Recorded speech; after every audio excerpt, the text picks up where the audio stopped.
Bonjour à tous, soyez les bienvenus. Encore un étonnant week-end consacré à la Coupe de France avec des surprises en veux-tu, en voilà, avec beaucoup d'émotions et une grande joie pour nous. Elle est double, elle est même triple puisque nous recevons dans ce téléfoot les deux entraîneurs vedettes de ce Tour de Coupe de France. Thierry Frogère, l'entraîneur de la Berrichonne de Châteauroux. Bonjour, merci d'être des nôtres. Et Olivier Flos, qui est lui l'entraîneur de Fontenay. Et Olivier Flos n'est pas venu tout seul, l'entraîneur de Fontenay, puisqu'il est venu, d'ailleurs, on va tous les applaudir tout de suite, avec sa troupe, tous les joueurs de Fontenay-le-Comte. Bravo et merci d'être venu. Il y a Willy Renou, bonjour Willy, qui est sur le plateau, c'est le buteur, c'est celui qui a marqué. Et puis vous voyez François Lanoë en train de vous montrer l'ensemble des joueurs. Ils ont pris le TGV ce matin depuis Poitiers, ils ont fait un exploit exceptionnel. Hier soir, ils ont éliminé donc Sedan, équipe de première division, 1-0, un peu comme Calais la saison dernière. Alors Olivier, vous êtes un jeune entraîneur, vous avez 31 ans, il y a des joueurs dans l'équipe qui sont plus âgés que vous. Dans quel état d'esprit vous êtes ce matin ?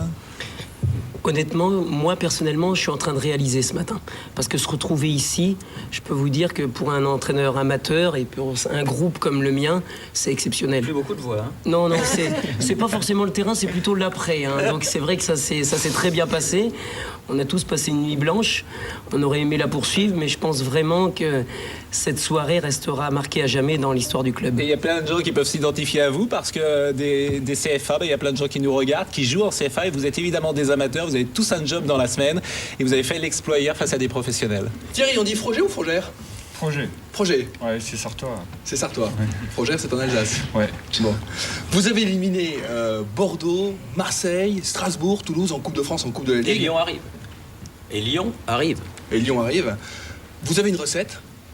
Non, je crois que c'est comme tout le monde, on doit travailler. On a un projet de jeu depuis le mois de juin, on progresse parce qu'on a une équipe jeune, un groupe jeune. Et puis je crois qu'il y a eu une étape très importante à Strasbourg. On était mené à la mi-temps et puis les joueurs ont pris conscience et puis je les ai un peu boostés à la mi-temps pour rentrer en deuxième mi-temps et jouer leur football et ça a marché. Et là ils se sont un peu émancipés par rapport au club de D1. Willy Renou, le buteur contre Sedan hier soir. Vous me disiez avant d'entrer sur ce plateau, la coupe c'est magique, mais il s'est passé quelque chose de magique hier soir avec le public, les supporters de Fontenay qui étaient venus à Niort. Racontez-nous.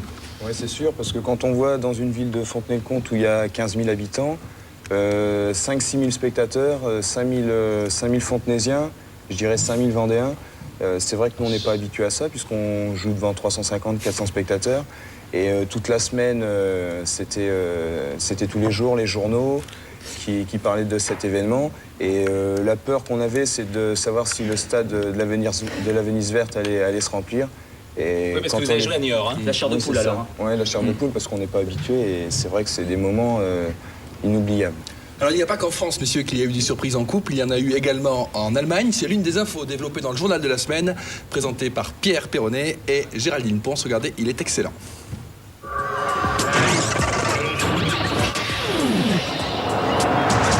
Et d'abord, un record, 113 buts pour Raoul. Il devient à 23 ans le meilleur buteur en activité de la Liga. Et c'est le Real qui se régale.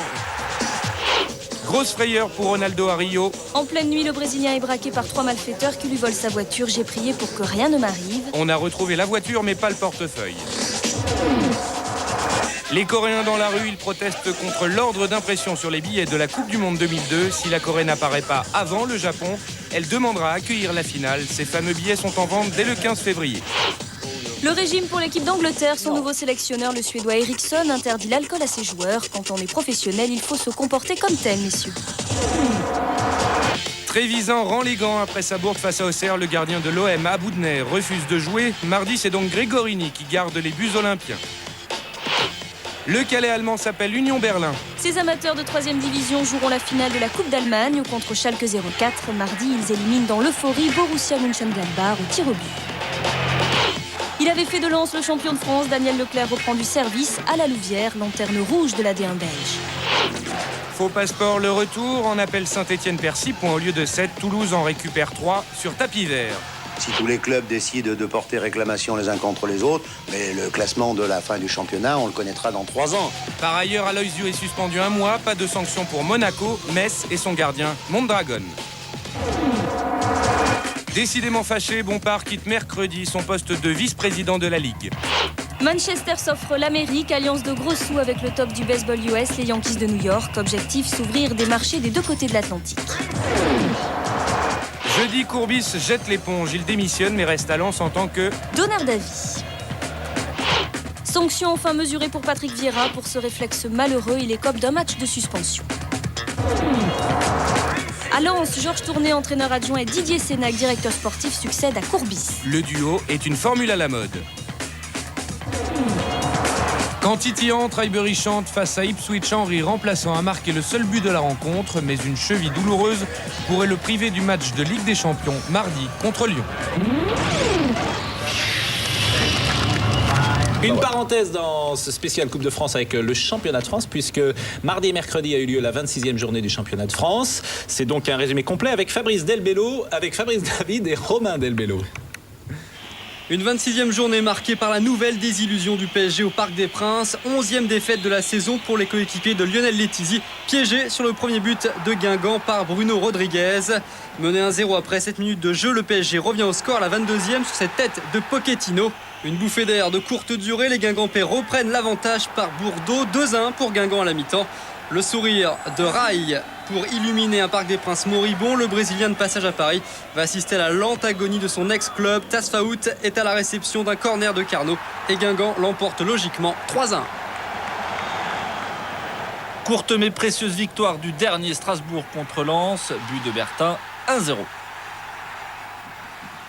Sursaut messin face à Bastia, les Lorrains. La lutte pour le maintien ont engrangé 3 points importants en vertu du score de Gérald Baticle après 19 minutes de jeu. Mais 9 minutes plus tard, Bastia égalise. Un geste acrobatique de Pierre-Yves André. Metz repart pourtant à l'assaut, toujours en première mi-temps, avec cette chevauchée de Moreno. Le Colombien efface Éric Durand, puis met dans le vent Casanova pour son premier but en France. Toujours suspendu, Frédéric Antonetti est confiné dans les tribunes. L'entraîneur Bastiais, sûrement peu satisfait du 3e but lorrain. Coup franc direct de Frédéric Mérieux qui surprend Durand. À 3 minutes de la fin, Bastia revient à 3-2 par Essien, mais Metz signe finalement son premier succès depuis fin octobre. Cela vaut bien une mini-chenille.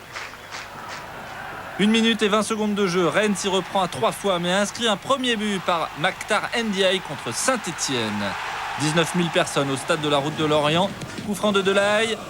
Tête du Brésilien César, 2-0. Et 3e but superbe pour Rennes. Coup franc direct de Ndiaye qui signe son doublé. Rennes bat Saint-Etienne 3-0. Coup d'arrêt pour Toulouse, battu à Auxerre. Faye saute le plus haut pour le premier but bourguignon en seconde période, 1-0. Et puis c'est Djibril Cissé qui, au terme d'un fantastique raid, scelle la victoire auxerroise entre les jambes de Revaux. Auxerre l'emporte 2-0. Sonny Anderson s'élance et transforme le pénalty face à l'Olympique de Marseille. Les Lyonnais, à 2 points des leaders, n'ont pas su saisir l'occasion de revenir en tête et concèdent le nul puisque l'OM égalise. Un but curieux de Jérôme Leroy qui a failli quitter le club cet hiver. Lyon 1, Marseille 1. Monaco cherchait à confirmer son redressement à Bordeaux. C'est raté. Les Monégasques dégainent pourtant les premiers grâce à l'Italien Panucci à la 13e minute. Panucci qui signe son premier but dans le championnat de France. Mais suivez bien cette longue relance de Grenet aidé par le vent. Paoletta s'engouffre et va tromper Aubry. 13e but du Portugais qui rejoint le Toulousain Bonilla en tête des buteurs. En seconde période, M. Duhamel accorde un pénalty aux Girondins. Pour son retour de blessure, l'Asland ne manque pas l'occasion de donner la victoire au Bordelais 2-1. Sedan 3, terrain boueux, c'est peut-être la raison pour laquelle Sachi relâche un tir de Gadzi. 3 mène 1-0. À 11 contre 10, suite à l'expulsion du néo-troyen Éric Roy, Sedan égalise une frappe de Ndiaye. Un nouveau rebond malicieux, 1 partout. Dans les arrêts de jeu, Mionnet, très inspiré, marque d'une talonnade le but de la victoire de Sedan, 2-1. Hommage à son coéquipier Jérôme Frétard, touché par un deuil familial. Sedan se replace dans la course au titre. Enfin, le choc des leaders à Grimont-Pré-Joris, Lille-Nantes et un premier but sorti tout droit de l'école nantaise. Carrière à la conclusion d'un joli mouvement collectif. 1-0 pour Nantes. Les Canaries qui vont tenir cet excellent résultat jusqu'à la 84e minute et ce but de Sylvain Ndiaye. Frappe déviée par Fabry qui trompe Landreau, 1 partout. Les deux leaders se séparent sur un score logiquement nul, de quoi prolonger le suspense en tête du classement avec ces étonnants Lillois. Et après cette 26e journée, on assiste à un resserrement en tête du classement. Lille est toujours leader, mais 5 équipes de Lille à Lyon se tiennent en 2 points. C'est aussi serré dans le bas du tableau où Metz, vous allez le voir, Saint-Etienne et Strasbourg, puisque nous tenons compte des sanctions dans ce classement, sont actuellement en position de relégable. Toulouse et Marseille sont sous la menace. Il reste encore 8 journées dans ce championnat. Alors une question à Jean-Jacques Gazot, qui est le président du FFV, du Fontenay Foot Vendée. Président, est-ce que vous pensez à Calais ce matin? Est-ce que Fontenay peut être le Calais de l'an 2001? On ne peut pas s'empêcher effectivement de penser à Calais. Ceci dit, Calais a fait un parcours remarquable l'année dernière. Je crois que Fontenay a aussi son identité et est en train de la créer. Donc je crois qu'il faut faire confiance à Olivier et à tous les joueurs pour qu'on fabrique, je dirais, notre propre image. La pression est mise. En tout cas, il faut saluer également la non-présence aujourd'hui de Joël Soulard, qui est le 2e président de Fontenay. Il n'est pas venu, mais c'est le président de la SAOS. Alors, premier match donc de ces 16e que nous allons vivre. Sens division d'honneur contre 3. Sens qui est entraîné par un homme tout à fait atypique, un monsieur extraordinaire, Hassan Armatala, que certainement beaucoup d'entre vous ont découvert dans un superbe papier de Laurent Moisset dans l'équipe de samedi. Nous allons donc voir la rencontre entre Sedan et 3. Sens et 3, Fabrice David. Siège du FC Sens. Quelques articles banals. En revanche, d'autres documents sont nettement plus étonnants. Les multiples diplômes universitaires d'Hassan Armatala, l'entraîneur. Ancien pro à Lens, il est docteur en économie. Doctorat 3e cycle. Essayons de résumer ces 2 thèses. Le choc pétrolier de 1973 n'entraînait pas de crise majeure dans les pays consommateurs. Bon, il est bac plus 12. Et rien que le titre, essai de modélisation de l'accumulation capitaliste, etc., etc. On va demander au vice-président juste à côté de répéter, si possible. Ouais, le vice-président, il écoute. J'ai du mal à suivre des fois, mais c'est un maître. Puis voilà. Comment vous l'appelez? Mon sorcier. Passionné de foot, l'ancien directeur technique national du Maroc a également écrit un livre préfacé par Roger Lemaire. Armatala, au dreadlocks porte-bonheur pour la coupe, est une tête, comme on dit, entraîneur en DH, un homme au plaisir simple. Le plus important, c'est le rapport humain, c'est le respect de l'autre. Ce ne sont pas mes diplômes qui me donnent cette satisfaction. Le petit Pousset, Sens, est tout de blanc vêtu face à l'Ogre 3, première division. Match à Auxerre, débordement de Gadzi, centre, Boutal se jette à côté. 38e minute, coup franc pour Sens, Amouti, un coup franc phénoménal, un but extraordinaire, 1-0 pour Sens, Armatala exulte. Hassan Amouti se souviendra longtemps, quoi qu'il arrive, de cet incroyable coup franc. 1-0 pour Sens. À la mi-temps, les Sénonais mènent sans complexe face à 3-5 divisions au-dessus. Les Troyens vexés accélèrent en deuxième période. Roten déborde. Centre à la réception Boutal qui marque un partout. Tout est à refaire. 10 minutes plus tard, Arpinon cherche un partenaire louche. Gadzi n'est pas hors jeu. Contrôle, frappe légèrement déviée et 2-1 pour 3. Les joueurs troyens, menacés par leur président de rentrer à pied en cas de défaite, se sont secoués en deuxième période. Le rêve est terminé pour Sens. Nouvelle accélération de Gadzi, fauché par Serrandao dans la surface. Penalty concédé par Sens. Pour le tirer, le meilleur buteur de 3, Djukic. 3-1 pour 3 contre Sens. Score final. Sens a dominé la première mi-temps et c'est déjà un exploit. Tour d'honneur, le petit Pousset quitte la coupe la tête haute.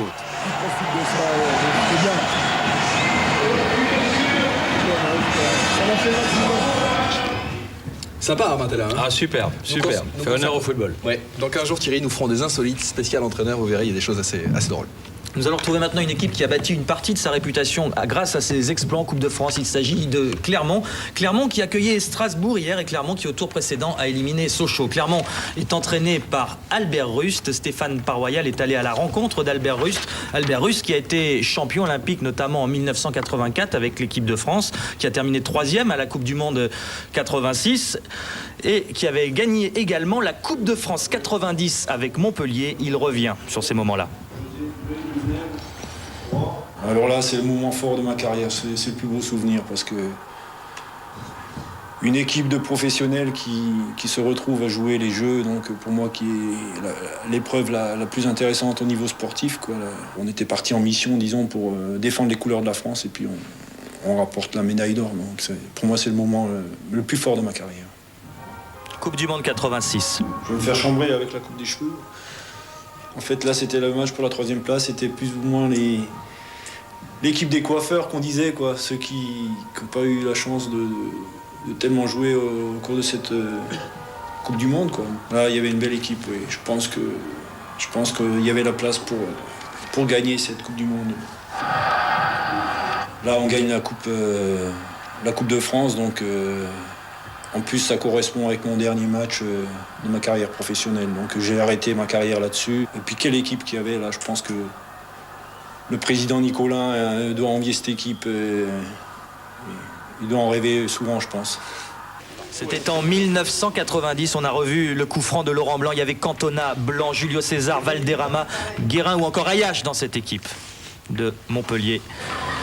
Voici Gilles Vessière, les deux équipes entrent sur le terrain. Clermont, dans ses couleurs traditionnelles, accueille Strasbourg en blanc. Clermont prêt à l'exploit. Clermont est actuellement 3e en national, alors que Strasbourg est lanterne rouge en D1. On retrouve les Clermontois. Ce sont eux qui, les premiers, se mettent en action avec cette frappe de Poinçon à la 5e minute. Toujours Clermont avec un coup franc de Clapson, une reprise de Mussard gêné par Beille et ça passe au-dessus. À noter que c'est Chilavert qui gardait les buts du Racing Club de Strasbourg. Deuxième mi-temps, Courtet pour Mussard qui s'effondre.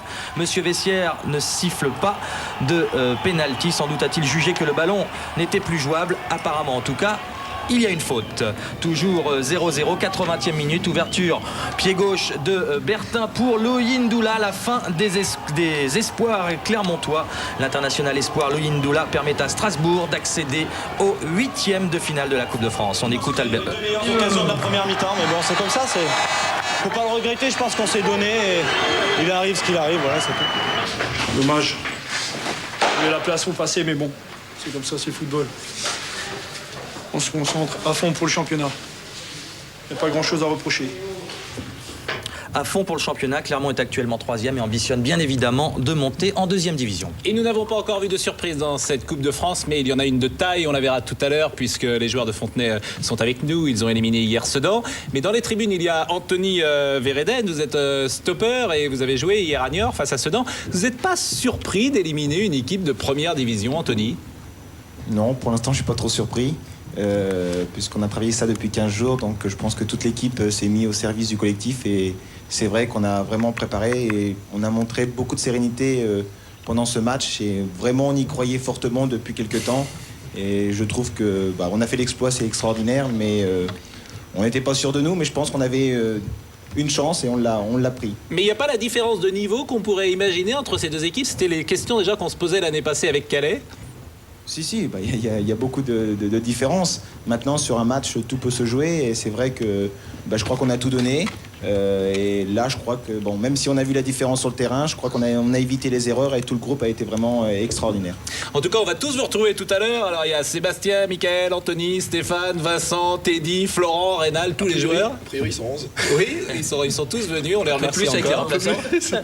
Et on verra donc. Parce que, je m'excuse, on est venu à 18, il manque 3 joueurs.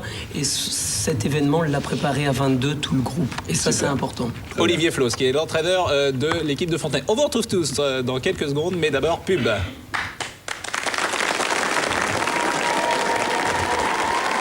Avec les poussins de Saint-Lys, c'est à 20 km de Toulouse, Saint-Lys, au cas où vous l'ignoreriez. Nous allons voir les matchs entre clubs de première division et on va commencer par le derby.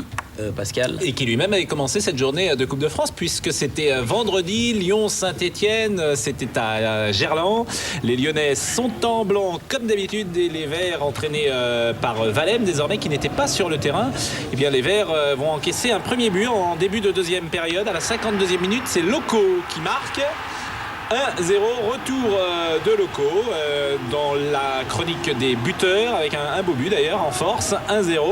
Et puis Felali à la 59e minute égalisera. La défense lyonnaise exceptionnellement est en difficulté et d'un maître-tir, il égalise un but partout. Score à la fin du temps réglementaire, score à l'issue des prolongations. Il faut donc aborder les pénaltys et nous en sommes à égalité. La série de tirs au but, comme vous le dites très justement Thierry, pénalty, tir au but manqué par Potillon, le capitaine. Il ne reste plus qu'à Violo à marquer, c'est ce qu'il a fait. Et Lyon élimine donc l'équipe de Saint-Étienne avec un pénalty d'avance. Terrain difficile, la pelouse du stade de Jacques Chaban-Delmas était très humide et un seul but signé Vairua à la 65e minute, parti à l'extrême limite du hors-jeu, mais qui n'était pas hors-jeu, on l'a vu hier sur les images en direct. 1-0 donc, Nantes a éliminé Bordeaux sur sa pelouse. Les Nantais qui sont encore en course sur tous les tableaux. Les Bastiais restaient sur 3 défaites consécutives et la dernière, alors que Antonetti est toujours suspendu, la dernière était à Metz en journée de championnat il y a exactement 3 jours. Et c'est bas pour les Messins exceptionnellement en jaune qui ouvrent le score. Égalisation à la 34e minute de Laurent à la suite de ce corner de Clayton.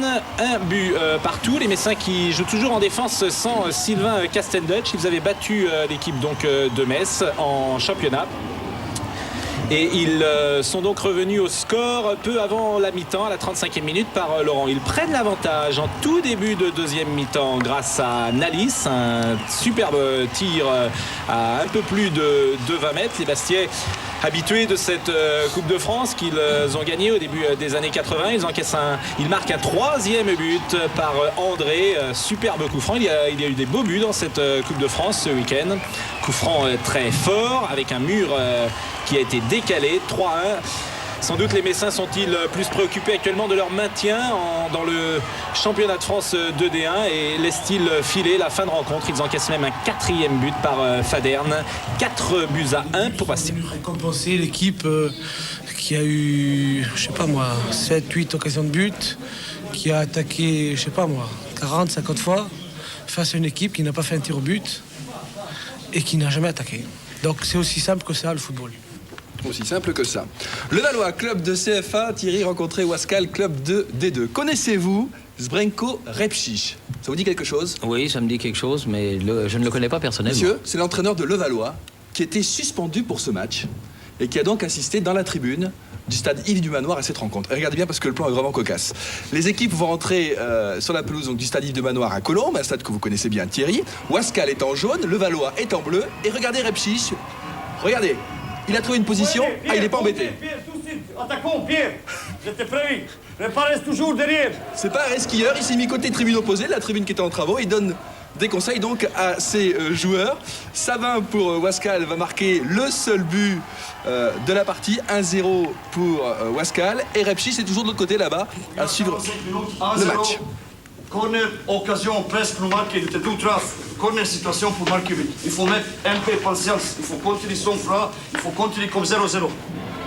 Comme s'il y avait 0-0. Et en deuxième période, Aytomar pour Levallois va avoir une balle d'égalisation à 1 partout. Malheureusement, il y a le poteau. Ouaskal est donc qualifié. Levallois est tombé la tête haute et on retrouvera très certainement bientôt Zbrenko Repšić qui est un super entraîneur. Je me demande si Ouaskal n'est pas le seul club du Nord à rester qualifié. On va regarder d'ici la fin de l'émission, on a 30 minutes pour... Non, mais c'est vrai que Lille, Lens, Calais ont été éliminés, donc Valenciennes. Donc effectivement, ça doit être le dernier. On va filer en Vendée, Vendée du Nord, à La Roche-sur-Yon. La Roche-sur-Yon, club de National, qui accueillait hier Le Mans, club de D2, sous les yeux de Philippe Huy. Difficile de démarrer plus mal que La Roche-sur-Yon face au Mans. Ouverture du score par Sanson. Le match est commencé depuis 40 secondes seulement. Les Vendéens sont encore dans le brouillard et dans ces conditions, pas évident d'en sortir. En fait, ils vont devoir attendre la 13e minute et cette hésitation de la défense mancelle qu'exploite remarquablement Grégory Hubert. 1-1, la marque ne bougera plus jusqu'à la fin du temps réglementaire. Les joueurs du National, de même que leurs 3500 supporters, se prennent alors à espérer qu'ils vont pouvoir arracher leur qualification pendant la prolongation. Ils ont d'ailleurs une belle occasion. Malheureusement, Alexandre Bailey s'affole un tout petit peu. La chance de La Roche est passée.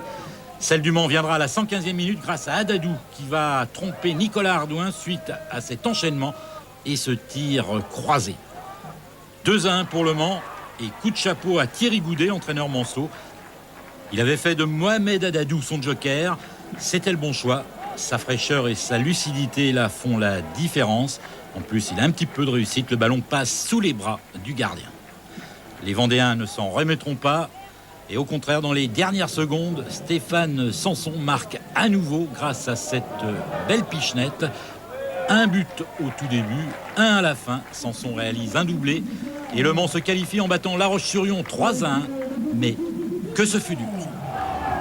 Petite coïncidence amusante, Willy Renaud, vous avez essayé de rentrer au Mans? Oui, j'ai fait un essai, ça devait être en 90. Et il y avait à l'époque Thierry? Oui, qui était entraîneur de l'équipe réserve. C'est ça.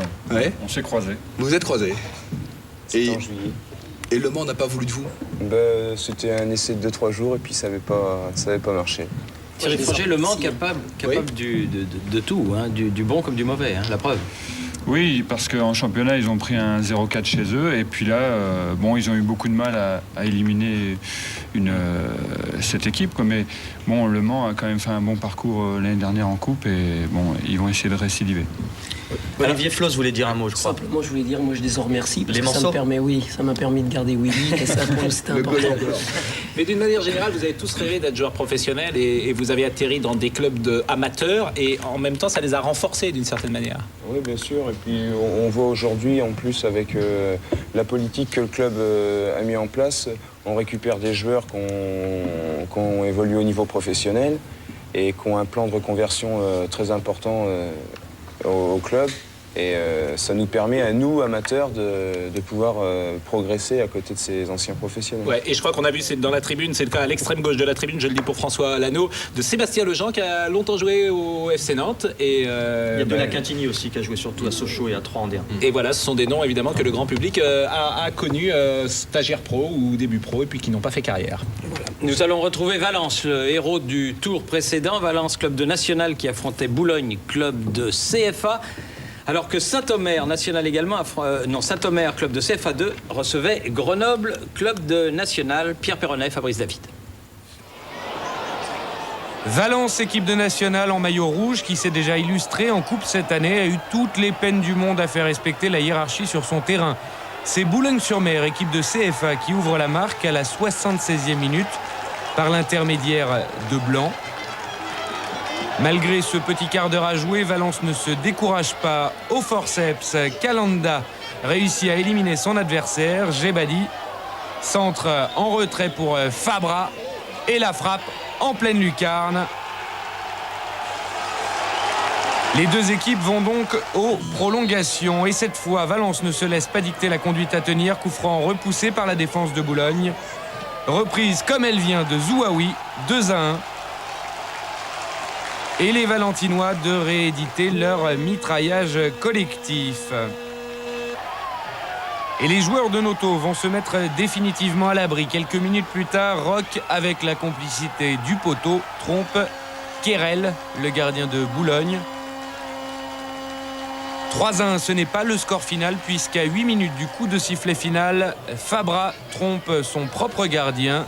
Valence se qualifie néanmoins pour les 8e de finale de cette Coupe de France. Saint-Omer en blanc, club de CFA 2 accueille Grenoble National. Une main peu évidente de Courtin dans la surface, penalty pour Saint-Omer. Le match peut basculer à la 35e minute. Le penalty de Cousin est repoussé par le gardien grenoblois Guéguen. Grosse occasion pour les Audomarois. Grenoble répond par une percée de Dogbé, un petit lob sauvé sur sa ligne par Samine. 0-0 à la pause. Coup franc pour Grenoble. Reprise de Camacho sur le poteau. Beaucoup d'occasions. Les Grenoblois, leaders du National en route pour la D2, peinent à justifier leur supériorité théorique. Retournée de Auchart pour Saint-Omer. 0-0 à la fin du temps réglementaire.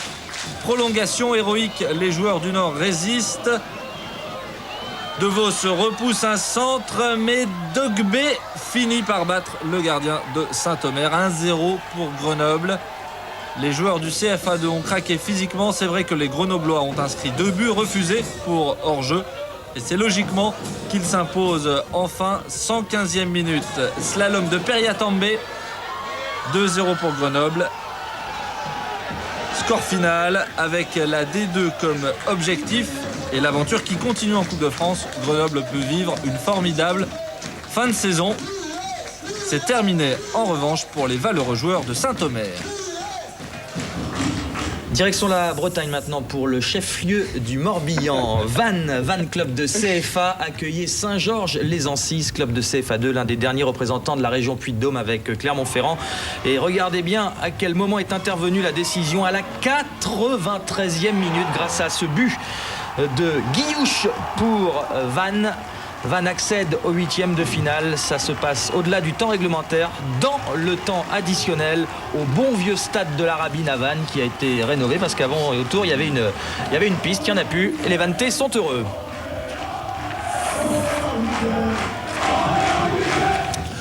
Le petit poussé des 8e de finale de la Coupe de France se trouve dans le Minervois et joue en CFA2. Il s'agit de Carcassonne. Carcassonne qui, hier, a battu 7 au stade Albert Domecq. Vous voyez la distance entre 7 et Carcassonne. Entre les deux, il y a Narbonne. Voici le stade Albert Domecq, lieu culte du rugby à 13. Et une première occasion et un but pour Carcassonne. Il est signé Jérôme Mazerme. 1-0. On joue depuis 20 minutes. Et Carcassonne, devant son public, mène donc devant 7 équipe de CFA. Seconde période, les Rouges toujours à l'attaque avec à la réception de ce centre Mionnet, David Mionnet, Thierry, le frère de Cédric. Le frère de l'autre. Le Sedanais d'ailleurs, ils ont un air de famille. 2-0 pour Carcassonne devant 7. Lucarne. Réduction du score en seconde période avec une action assez curieuse. Il y a d'abord un bel arrêt d'Olivier Labruna, le gardien de Carcassonne. Regardez bien cette tête destinée au gardien. Labruna va, semble-t-il, capter le ballon, mais l'arbitre estime que le ballon a terminé au fond des filets et valide ce but. En tout cas, qu'il a franchi la ligne. Qu'il a franchi la ligne. Labruna avait l'air plutôt de pas mal sorti d'affaires sur ce ballon. Score final 2-1 pour Carcassonne. Et là, Thierry... C'est Dieu ici, c'est Dieu maintenant. Il est fantastique, je vous le dis, il est fantastique. Fantastique.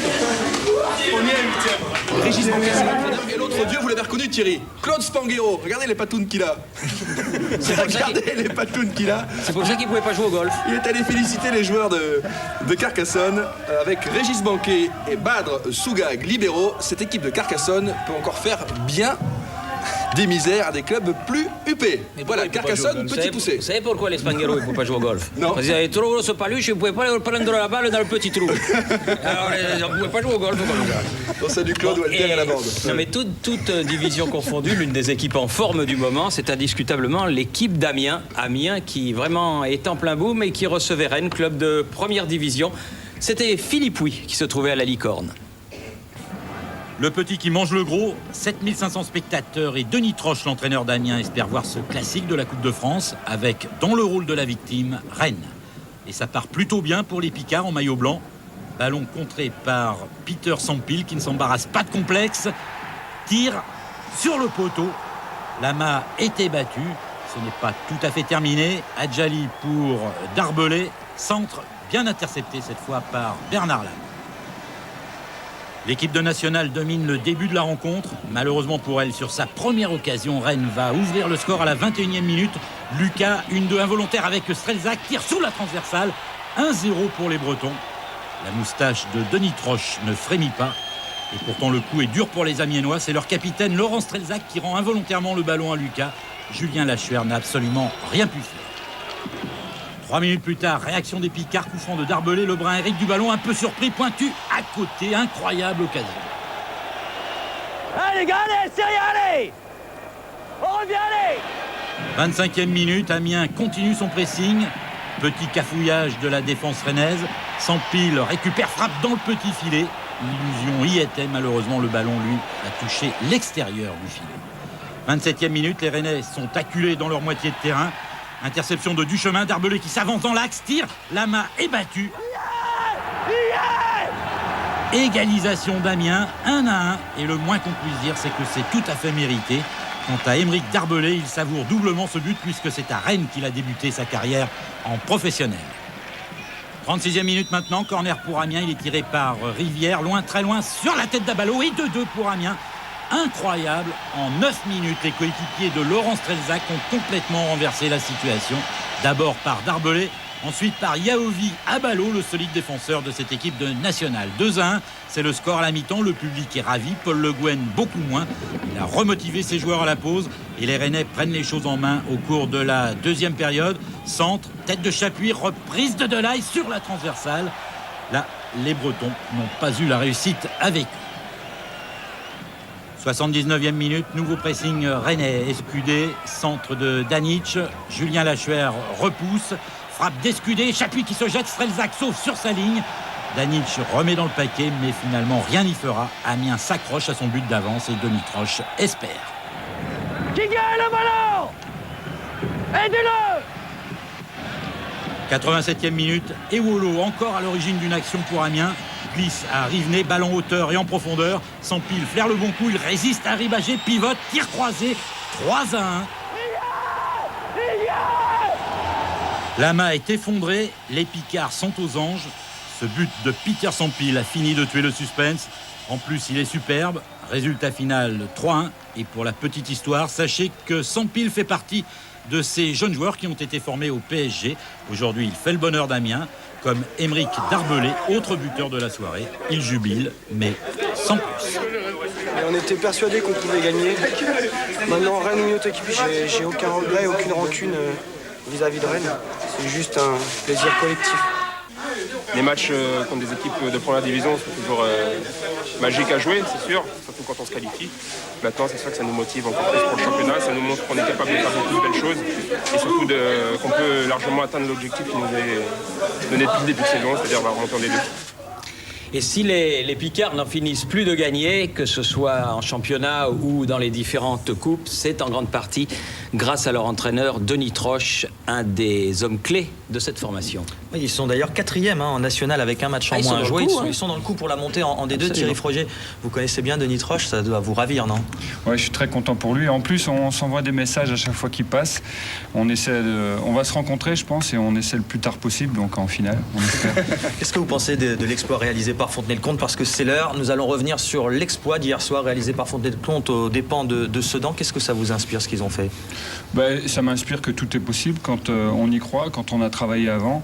Et je crois que quand on a une chance, il faut la saisir. À leur âge, le jour J, il faut être présent. Et je crois que c'est l'enseignement de ce qu'on peut retirer des coupes. C'est-à-dire qu'il faut croire d'abord et puis surtout avoir bien préparé le rendez-vous. Alors justement, quand on a travaillé avant, j'ai l'impression que depuis 15 jours, on en a parlé un petit peu tout à l'heure, vous avez consacré tout votre travail à la préparation de ce match. Sur quoi avez-vous insisté? Parce que quelque part, vous vous êtes aussi imposé tactiquement hier soir. Très honnêtement, la préparation pour moi a commencé bien avant. Dès le tirage au sort, moi j'étais omnibulé par Sedan. C'est vrai qu'on a du mal en ce moment en championnat et je voulais me servir de ce match-là pour créer une dynamique au sein du club. Et j'avais surtout dit à mes joueurs, c'est pas un aboutissement, c'est une récompense, mais en aucun cas ça doit être un aboutissement. Et je crois qu'ils m'ont montré qu'ils étaient capables d'être extraordinaires. Déjà au niveau tactique, ça c'est clair qu'on a énormément travaillé. Depuis 15 jours, dès que j'ai su qu'on jouait Sedan, je savais le système qu'on allait mettre en place. Parce que c'est vrai que c'est une équipe qui a un jeu assez classique avec deux milieux excentrés, avec des couloirs qui sont extraordinaires, puisque normalement il n'y a qu'un à gauche et puis Ndiaye à droite. Il fallait absolument boucher les couloirs. Donc exceptionnellement, nous avons joué à 5 derrière, avec par contre 3 milieux offensifs. C'est tout sauf un discours d'amateur. Hein. C'est ça qui frappe. Surtout ce qui frappe, c'est que les joueurs ont adhéré à ce système. C'est un travail de pro. Moi, ce que j'ai envie de dire, c'est que même maintenant au niveau amateur en CFA, mais tous les gens se structurent et c'est vrai qu'on travaille énormément. Par contre, lorsque je dis on est amateur, pour moi, oui, on est amateur, voilà, dans l'esprit, et tous les joueurs travaillent, donc on s'entraîne le soir et c'est beaucoup plus difficile en tout cas. Le match, oui, un travail de pro, PRO. Oui, bien sûr. Willy, on va revoir ce match et vous allez justement nous parler de toute cette tactique mise en place. On est dans le sud de la Vendée, à proximité de Niort. C'est à Niort qu'avait lieu ce match. On vous écoute, Olivier. Et qui va nous arriver, c'est créer l'exploit. il doit y avoir ce soir une prise de conscience vraiment du potentiel du groupe. Mais l'envie est chez nous, les gars, hein. Et je répète, on le joue pas pour faire bonne figure, on le joue pour le passé. C'est clair, les gars? Allez, c'est parti, allez, à bleu, hein. Voilà, et entrée donc au stade de René Gaillard, on dit également le stade de la Venise Verte, près de 7000 spectateurs, c'est énorme, non? Vous aviez jamais joué devant une telle affluence, Willy? Oui, c'est énorme, et puis surtout de voir le stade acquis à la cause des Fontenaisiens, c'était vraiment formidable. Alors Sedan, couleur traditionnelle en vert, vous êtes en bleu, et première occasion pour Ndiaye sur la droite, frappe croisée qui passe à côté du but de Teddy Errard. Replacez! Allez-y. Ben, là, sur ce... Donc là, c'est un dégagement de Teddy, et puis je rentre sur le côté droit, et puis je croise trop ma frappe. Dommage, parce que c'était juste après l'action de Ndiaye, et puis là, c'est un beau travail à 3. Sébastien Ducournau me décale sur la gauche, et j'oublie peut-être Nicolas de la Quintini qui est au centre, et puis je frappe, et... Alors l'action de la première mi-temps, alors que c'est Regnault qui jouait dans les buts de Sedan, Sachi était sur le banc, il y a l'alternance en coupe. On revoit, c'est Di Tommaso qui met ce ballon sur la barre, et c'est Vereden qui a 2 doigts de marquer, qui hélas lui aussi le met sur la barre. Ouais, pas de chance, hein, surtout pour Anthony, hein, parce que ça aurait été vraiment une belle soirée pour lui. Hein. C'est la mi-temps. Même s'ils ont le monopole du ballon, les occasions franches, elles sont chez nous, les gars. T'as vu, Toto? Maintenant, au départ, Mionnet, il avait tendance à jouer pratiquement au numéro 10. Maintenant, ils vont vraiment jouer avec 2 attaquants très hauts. Ça va passer, les mecs, ça va passer, je vous le dis, les gars. Qu'est-ce qui vous donne ce sentiment? C'est défensivement, on était vraiment très bien en place. Et on avait déjà eu 2 belles occasions en première mi-temps. Et puis, ça se sent, on voit les gars. C'est les visages, en fin de compte. Hein. Sur le visage des gars, on voit que tout le monde est déterminé. Et ça avait déjà commencé la veille à l'entraînement. Hein. Attention à cette action sedanaise et un petit peu de flottement. Mais finalement, plus de peur que de mal. Philippe Carayon, qui était au match et qui a monté ces images, nous expliquait sur la physionomie du match. Alors qu'on va voir le but. Hein. Il est inscrit par vous, Willy Renaud, à la 70e minute sur un mauvais dégagement, ou plutôt un dégagement contré de Di Tommaso.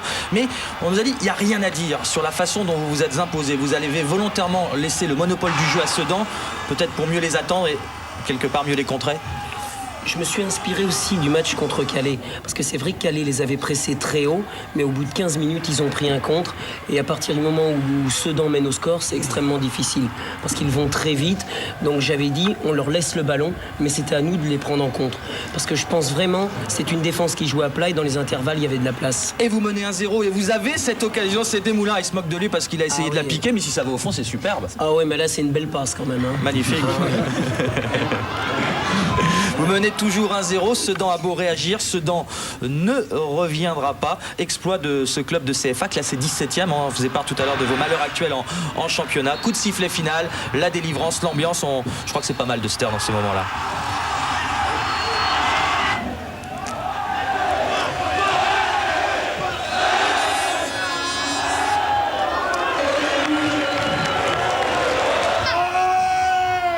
Teddy Errard.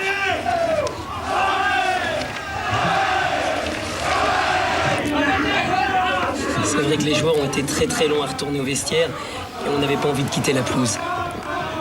Bah, c'est des instants rares, peut-être uniques. C'est vrai, ça va tellement vite, on voudrait savourer jusqu'au bout.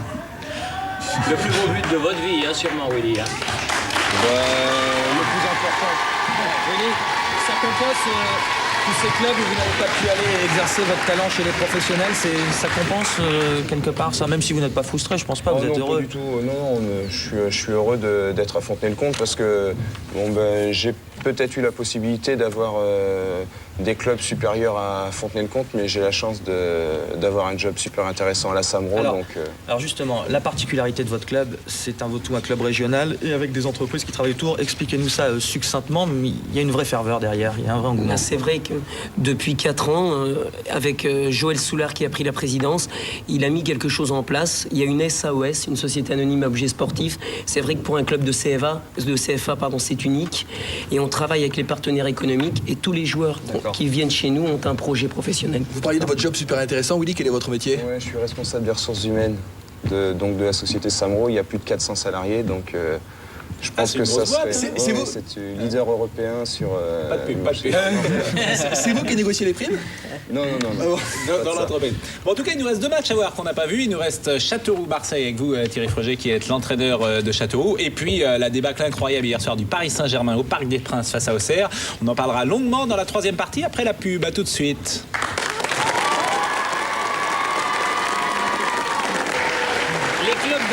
Vont y réfléchir à 2 fois avant d'aller à Châteauroux. Ça maintenant. rigole pas avec Thierry. La belle histoire de Thierry Froger, 36 ans. Vous étiez au chômage encore il y a 2 ans. Oui, ça fait partie du cursus d'entraîneur de maintenant. Oui. Vous vivez un rêve? Non, on est bien. Je crois que si on est là, c'est parce que d'abord on a travaillé et puis aussi on s'est émancipé par rapport aux équipes de D1. Et on a aussi la même philosophie, c'est-à-dire que si on a une chance, si elle est sur 100 sur 1000, il faut qu'elle soit à 20h, si on joue à 20h et le jour que l'on joue. C'est important de saisir sa chance. Et ce stade Gaston Petit, c'est un champ de patates, tout le monde le dit. Oui, c'est vrai qu'on s'en plaint. Nous, on est préparés, mais les équipes adverses souffrent. Les images donc de ce stade Gaston Petit qui était plein comme un œuf hier, 17 000 personnes à Châteauroux, dans l'Indre, pour cette rencontre entre Châteauroux et Marseille. Match donc que vous aviez bien préparé dans une très belle ambiance.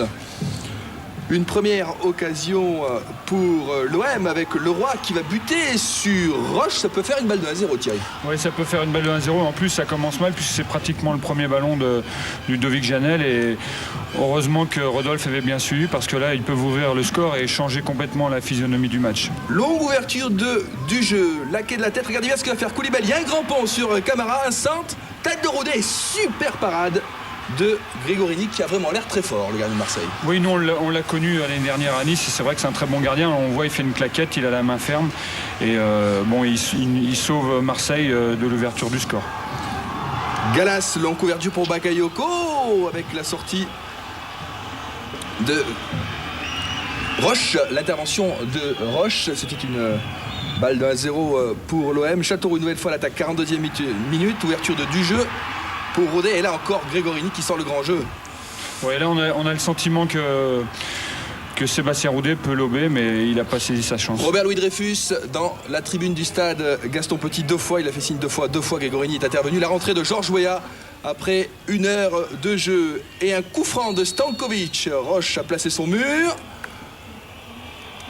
Ouf! Oui, ouf, parce qu'on l'a bien suivi à Lyon, il a fait beaucoup de misère et ce jour-là, on le surveillait. Là, il travaille son pied gauche de l'intérieur. Bon, je pense que lui aussi a été pénalisé par la qualité de la pelouse. Le temps tourne, on s'approche de la prolongation. Combinaison Lackey qui lance Dufresne qui n'est pas hors jeu. Et là, ce coup-ci, Grégorini s'incline 1-0, c'est la délivrance. Oui, il a fait du super boulot parce qu'en fait il s'est pas énervé malgré la qualité du terrain. Il a fait semblant de frapper et puis il a mis Grégorini sur ses talons et puis il a place intérieure. Voilà, on le voit, il fait semblant de frapper. Grégorini est reculant et il frappe petit filet. Votre image est très bonne, c'est vrai. Il est vraiment sur les talons, le gardien il recule ouais. Et à l'arrivée il est... Ouais, c'est un gros travail d'attaquant parce qu'une situation comme ça, Sébastien Roudet a eu du mal à la gérer. Le dépit de Robert Louis Dreyfus, les dernières secondes de la partie et la délivrance, le stade Gaston Petit qui explose. Oui, c'est un plaisir de tout un club. Et puis là, on remercie tout le monde, tout le staff, parce que c'est un travail d'équipe, c'est pas le travail de seulement d'un entraîneur. Et puis après, on va féliciter les joueurs. La colère de Georges Weah à la fin de la rencontre qui n'était pas content, tout comme Galas, furieux d'être illimité à ce stade de la compétition. Alors la pelouse n'était pas bonne, mais les joueurs l'ont pas rangée. Hein. Non, on voit d'ailleurs qu'il y a des trous, mais à ce moment-là de la partie, ils peuvent se jeter par terre. L'ambiance plutôt froide, bien sûr, dans le couloir qui mène au vestiaire de l'OM. Et la joie dans les vestiaires de la Berrichonne. On va écouter les Marseillais. On a essayé de jouer à une touche, on a essayé de faire circuler le ballon, c'était pas du tout ce qu'il fallait faire ici. Ici, ce qu'il fallait faire, c'était mettre le bleu de chauffe. On l'a pas fait, donc on a perdu. Ressorti en 16e de finale, pour un club comme Marseille, c'est difficile. Puis on est vraiment très déçus parce que c'est ce qui nous permet de relever la tête pour pouvoir vraiment sauver notre saison avec cette Coupe de France et malheureusement on n'a pas pu profiter. Aujourd'hui, c'est très difficile. On a tous ensemble, on a tous perdu. Est-ce qu'une partie comme celle-là vous déprime, vous décourage? Quelque part, oui. La réponse est claire au micro de Pierre Perronnet. Vous êtes encore qualifié sur tous les tableaux, en Coupe de la Ligue, en Coupe de France, plus le championnat. Oui, mais je crois qu'on est une jeune équipe, on a un jeune groupe, donc il faut prendre les matchs comme moyen de progression, pas se poser de questions. Prochain match, on va à Nancy, on va bien le préparer pour avoir encore une petite chance en championnat. Match incroyable hier soir au Parc des Princes. Le Parc des Princes de Luis Fernandez qui a joué sans Letizy, sans Benarbias, sans Anelka, sans Robert, sans Rabé Sandratena et sans Algerino. Luis Fernandez a pris des mesures de sanction après la défaite contre Guingamp. Il a viré certains cadres de l'équipe. Il n'y avait que 25 000 personnes au parc et les supporters ne sont plus contents. Arrêtez de vous prendre pour des stars. Ça, c'est l'une des banderoles les plus gentilles. La plus gentille parce qu'il y en avait des beaucoup plus rudes hier soir. C'est parti tout de suite. Le coup d'envoi, vous l'avez vu, avec un ballon de Comisetti, une faute de Cissé. On joue donc depuis une dizaine de secondes et c'est Saïb qui va frapper ce coup franc. Il y a Fadiga qui contrôle et qui marque après 30-40 secondes de jeu. Premier but sous les sifflets. Et c'est Domi qui est au contact et qui se laisse surprendre. Casagrande est battu 1-0. Ce n'est pas terminé pour ce début de match cauchemardesque. Deuxième minute, c'est Saïb qui a lancé Cissé sur le côté gauche. Il a face à lui Pochettino. Allez, il est passé, il enchaîne 2-0. Très dur, c'est du 100%, 2 attaques, 2 buts. Deuxième but de cette partie, il est signé Cissé et Pochettino, la nouvelle recrue argentine. Hier soir a été très en difficulté au sein de la défense du PSG. 2-0. Et ce n'est pas terminé pour ce scénario absolument incroyable puisqu'après 3 minutes, donc quelques secondes plus tard, une faute de Boumsong sur Christian. On est toujours vraiment dans le tout début de match. C'est M. Colombo qui a sifflé ce pénalty pour cette faute de Boumsong. C'est Madar qui frappe et qui manque et qui dévisse, qui ouvre tôt son pied droit. Le PSG était mené 2-0, le PSG avait l'occasion de revenir, il n'a pas pris sa chance et c'est un scénario vraiment abracadabrantesque. 11e minute, une tête de Madar, c'est le Chrome qui remplace pour la Coupe de France Fabien Cool. Regardez Comisetti sur la barre transversale. Ça aurait pu faire 3-0 et c'était un ballon perdu par un défenseur du PSG, en l'occurrence c'était Dehu, alors qu'il y avait possibilité de faire la contre-attaque. Le PSG joue vraiment à l'envers hier soir, mais c'est vrai que ce début de match a tout changé, même si Christian trouve ici la barre transversale de Le Chrome qui remplace donc Cool. Voici encore quelques banderoles, vous mettez notre club en danger. Vampeta, très, très discret à l'image de beaucoup de joueurs hier du PSG, le roi dans la surface qui réclamait une main de Radet. Monsieur Colombo très justement ne l'a pas sifflé et c'est donc terminé pour cette première période. 2-0 PSG, le Bénil du foot. L'une des banderoles, il y en a eu toutes les 10 minutes, il y avait une nouvelle banderole. Les supporters les avaient préparées visiblement. Et la deuxième période est repartie avec Madar qui bute sur le Chrome. C'est vrai, il y a eu de meilleures choses en deuxième mi-temps du PSG. Même si ici, Radet sur Leroy encore. Leroy qui réclamait une nouvelle fois un penalty. C'était en tout début de deuxième mi-temps. Mais toujours ce même score de 2-0 lorsque Cissé sur la gauche prend le ballon comme tout à l'heure. Oh, allez, contre Pochettino et c'est en retrait pour Fadiga. 3-0. C'est un désastre défensif que cette équipe du Paris Saint-Germain est un désastre individuel parce que vraiment il y a eu des énormes erreurs. 58e minute, donc Fadiga 3-0. Et comme on le dit dans ces cas-là, le Paris Saint-Germain va boire le Cali jusqu'à la lit. Incident ici entre Dehu et Jeune-Champ. C'est quand même les deux capitaines. Jeune-Champ, Dehu. Rouge et rouge? Non, jaune et jaune. Et il est gentil, monsieur Colombo. Christian, vous avez raison de le dire. Rouge et rouge, deux capitaines en plus. Ça va se terminer avec un ballon pour Cissé. Regardez Cissé sur Dehu. Il lui prend 2 mètres. Et il va aller devant Casagrande, qui ne pouvait pas grand-chose, qui ne pouvait rien sur chacun des 4 buts. Eh bien, Cissé marque donc le dernier but. Fadiga, Cissé, c'est leur soirée. L'un marque, l'autre donne, ou parfois c'est le contraire. 4-0, on écoute Daniel Roland. On a été très solidaire, on a bien défendu, on a su garder le ballon au milieu plus que certains matchs, avec un milieu assez fourni. Et puis on a su mettre les contres qu'il fallait et avoir une efficacité maximum. Des réactions, messieurs, elles sont très attendues ce matin du Paris Saint-Germain. Nous allons écouter Dominique Casagrande, Luis Fernandez et Laurent Perper, le président du PSG. Ouais, c'est toujours délicat. Quand on rentre dans le match, je crois qu'il n'y a même pas la deuxième minute affichée, on perd 2-0. On rate un penalty, on a la même chance de rater un penalty. Je pense qu'on sait très bien que ça va être dur jusqu'au bout et que c'est carrément mission impossible. Le résultat ne reflète pas en rien du tout la physionomie du match. Maintenant, je félicite Auxerre pour sa prestation, pour avoir su faire la différence le plus rapidement possible et il s'est mis tout de suite avec le match en main. Moi, je dirais simplement qu'en loupant un penalty, en ayant des occasions, on aurait pu revenir dans le match. Finalement, ça n'a pas été le cas. On est un peu dans cette continuité un manque de réussite qui nous fuit, trouver, solutionner. Ce soir, je suis content. Il y a eu pas mal de changements, pas mal de mouvements de joueurs qui sont rentrés et qui ont montré qu'ils avaient une certaine qualité. Maintenant, c'est vrai que le résultat est assez large, et c'est pas grave. On a entendu les supporters, malgré ces 2 buts pris au tout début, soutenir l'équipe pendant longtemps, essayer de la porter. Je pense que les joueurs y ont été sensibles, mais c'est vrai qu'ils ressentent forcément ce que je ressens aussi, c'est-à-dire une terrible déception. La saison est définitivement ratée. Bon, je pense que tel que c'est, sauf si on gagnait en Champions League, je vois pas très bien comment on pourrait dire que la saison n'est pas ratée. Oui, c'est une saison ratée, c'est une saison qui est loin de nos attentes et des attentes de tous d'ailleurs, parce que je relisais récemment les commentaires des 2-3 premiers mois du PSG. On a vu de belles choses, on s'attendait à quelque chose de très bien, sur le papier tout allait bien, et puis brusquement ça a dérapé. Et on n'a pas fini de contrôler ce dérapage.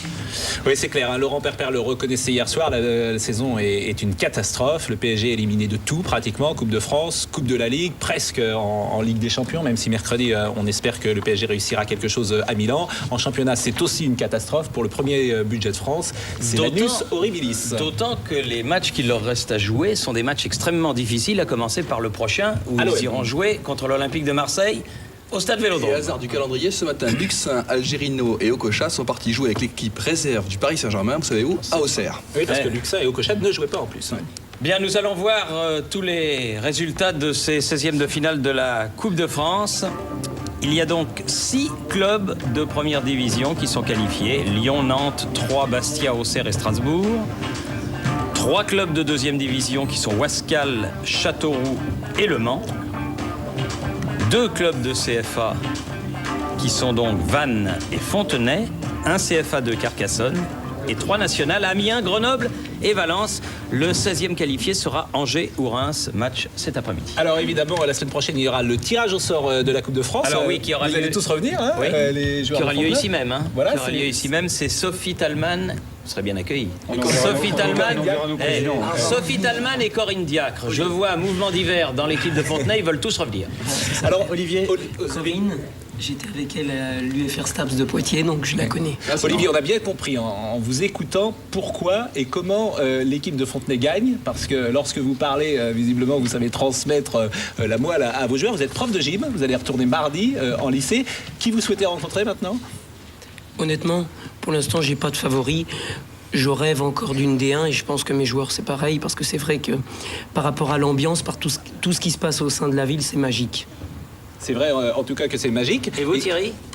Moi, c'est éviter Amiens, puisque Denis, on va se rencontrer en finale. Après, je pense qu'à ce tour-là, toutes les équipes sont difficiles. Hein. Pour se qualifier en quart de finale, il faut jouer. Oui, mais tout le monde tremble quand on arrive contre la Berrichonne à Châteauroux. J'espère qu'ils vont continuer à trembler longtemps. Thierry, le programme de la semaine, il est chargé. Sur Canal+, mardi, Lyon-Arsenal, un super match. Et sur TF1, mercredi, Milan-AC, Paris Saint-Germain. C'est pas un match vous y serez avec Jean-Michel. Hein. Et jeudi, sur Eurosport, Porto-Nantes, pour tous les amateurs du football club de Nantes. Je sais qu'ils sont nombreux. Et dans les champions de demain, après ce numéro de téléfoot, gros plan sur Brétigny-sur-Orge. On souhaite quand même à l'équipe du Paris Saint-Germain. Et France-Norvège, Bonneuil-sur-Marne, match de l'équipe féminine, de l'équipe de Corinne Diacre. Samedi prochain. Milan-PSG qui sera suivi des grands moments de Valence-Manchester, qui est un super match aussi, mercredi soir. Pardonnez-moi Vincent Thierry, on a appelé une dernière fois nos amis de Fontenay. On dit bonjour à Jean-Paul Tagro qui est dans la tribune parce qu'il voulait dire bonjour au 9-4, le 94. C'est un jeune espoir, hein. Il va peut-être faire une carrière pro, il a 18 ans. Il a été... voulait faire un petit coup à sa fille. Oui, Laura. Je voulais saluer Laura, voilà, qui doit me regarder à la télé. Jean-Paul, vous voulez faire une carrière pro, hein? Un mot? Oui.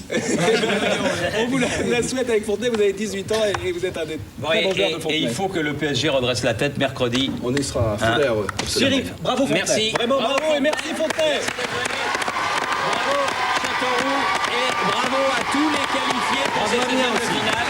Tirage au sort dimanche prochain dans Téléfoot, à l'occasion du prochain Téléfoot. Merci, bon dimanche, bonne semaine, à dimanche prochain.